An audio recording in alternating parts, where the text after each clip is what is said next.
So if you're planning a trip to Mazatlan and you're searching around for fun things to do, there's a good chance you've come across the suggestion to go to Brenster's Beach Bash at Diego. And I've got the man behind the music at the bash here with me today, Brent McAthey. He is a Canadian country music artist. And Brent, we're going to jump right into this and just tell us what the Beach Bash is all about. Okay, I will. Well, first of all, thanks for having me today, Ralph, Sure. on your channel. The Beach Bash, we started it 17 years ago. It goes from the first Tuesday in November to about the third or fourth Tuesday in April. And it's at a place called Diego's Beach and Grill here in Mazatlan. It's right on the beach. And it's just, since its inception, it just keeps growing and growing and growing. And it's just a place for people to come and have a great time on Tuesdays. So there's so much music in Mazatlan of all kinds. So what makes this unique? Well, you know, when I first started, there wasn't very much music in Mazatlan at that time. There was a few bars and stuff that had a couple of bands, but now I would say that Mazatlan is the music mecca of Mexico now. And what makes mine a little different is that the venue is right on the beach, the restaurant there, but it fills up, and then we fill down around the stage and everything on the beach. So, and it's kind of unique. There's not a lot of country music here. There's a few artists that do some country music, but I do beach music, the Kenny Chesney stuff, and Jimmy Buffett, to a little bit of rock and roll and some country stuff, which is my background as a country artist. But I think it's all those things put together that makes it unique. The venue and just all the wonderful people that come every Tuesday. Yeah, and tell me more about your style of country music. Country music's so broad anymore, so yeah. What do you do? Well, I've been recording now for 40 years. I'm aging myself there, but of course it changes over my career, the different songs. But as I was saying to you earlier, my songs are all my experiences,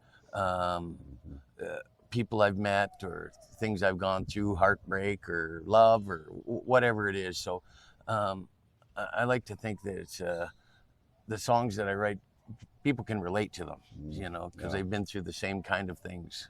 Yeah, I love that kind of music. Yeah, telling a story is important in music, for sure. And Brent, I know you've released a number of singles and some albums as well, and this is an unfair question, I realize, but what's your favorite of your songs? Well, I along with every other songwriter, I think our favorite song at the time is the last one that we wrote. Yeah. but I do have some favorites. I think probably my favorite that expresses how I feel about the people that I play for all the time is a song called A Million Fans, and the hook in the song is I don't have a million fans, but the ones I have are great. And I never forget that without them, there's no me, there's no show, you know. So that's the greatest part that I have is giving to those people and then giving back. So okay. Now for people who haven't heard any of your music before, if there's one song you'd like for them to go listen to, which one would that be? Well, I think that one there, maybe you can put a link to it, A Million Fans, but I've written lots of songs about love and good times and some heartache too. A song that I wrote after I'd lost some friends is called They Carry On, and it's about how when we lose somebody, it's their memory that carries on. And that song's been used a lot at celebrations of life, and so I've shot quite a few videos that you can find on YouTube and things like that. So yeah, we'll get that link on here for people. And all my music is on all the streaming sites around the world. So okay, very good. You've got some on CMT, some videos? You know, I had 4 videos on CMT back in the day. All right. When I was trying to be somebody. And I recorded 10 albums and had 4 videos on CMT. And and of course now things are changed. Now everything's on YouTube, like, including your channel. Mhm. So it's easier for people to find things from anywhere in the world. Yeah, Whereas, it is. and I had about 35 songs that charted at radio around the world, and so. All right, very good. Yeah, super. Laughing, singing, we start at 2, so don't be late. I ain't got a million fans, but the ones I've got are great. Oh, Henry's got his Fords, and there's billions on the road. Chevy Silverado's good, or so it has been told. But my fans are Ferraris, Lamborghinis, and Corvettes. There's not as many out there, but I know that they're the best. All right, Brent, I'm wondering if there's some special, memorable event that stands out at the Beach Bash. You've been doing this how many years? 17. Okay, Yeah. quite a while. So Yeah. is there that one thing? Well, not just the Beach Bash. I think when you say event, I mean it is an event. But I came up with a concept and produced a show here in Mazatlán where we did it in a theater at the Playa Mazatlán, and then at El Cid in their showroom theater, where I brought down some big Canadian acts and Nashville acts, because my concept was, sometimes Mexico gets a bad rap, and I mean, things are not perfect here, of course, but there's so many things in the media that say, don't go to Mexico. And my thought at the time around that concept was, people are more apt to listen to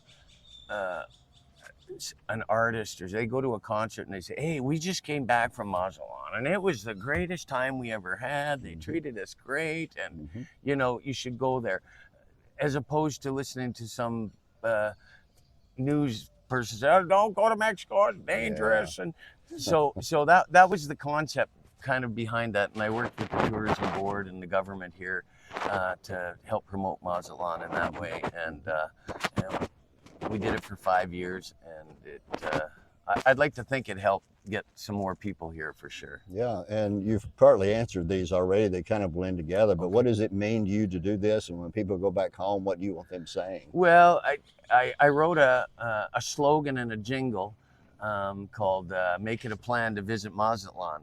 And, people, you were telling me earlier, you've been all over Mexico too, and so many people that have traveled to different places in Mexico, and then they come here and they go, wow, this has got it all. And it feels, and we have such a great community of American and Canadian snowbirds, and lots of us live here full time. It's just a wonderful place, and it needs to be recognized more as more of an option for people, because they don't even think of Mazatlan. They think Cancun and Cabo and Puerto Vallarta, but Mazatlan it's a unique gem, that's for sure. Yeah. Do we really want to let that secret out to everybody? Well, we just did. Well, let's only tell. I always say to just tell a few of your friends. Don't tell all your friends. There you go. Yeah. All right, very good. Well, this channel is about rule-breaking retirement, so I've got to ask this question. And you've told me you sing this song, Don't Let the Old Man In. So tell us about that and what that means to you. Well, I love that song, and I love to sing that song. And it's true. I mean, if you sit around and don't do anything, that age is going to catch up with you. So as long as you're out there active, and Mazatlan, I mean, I truly believe that people are having more longevity by spending winters here or whatever, because they're playing pickleball or golf or just walking the beach, and they're socializing. And I think that keeps us young, and we have so many more friends around us that are close.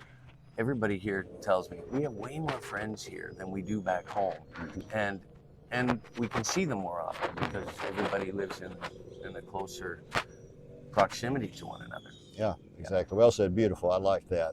Well, as we're closing this out, anything you want to say to the folks? Well, I want to say, first of all, thank you, Ralph, for having me today, and make it a plan to visit Mazatlan. Yeah.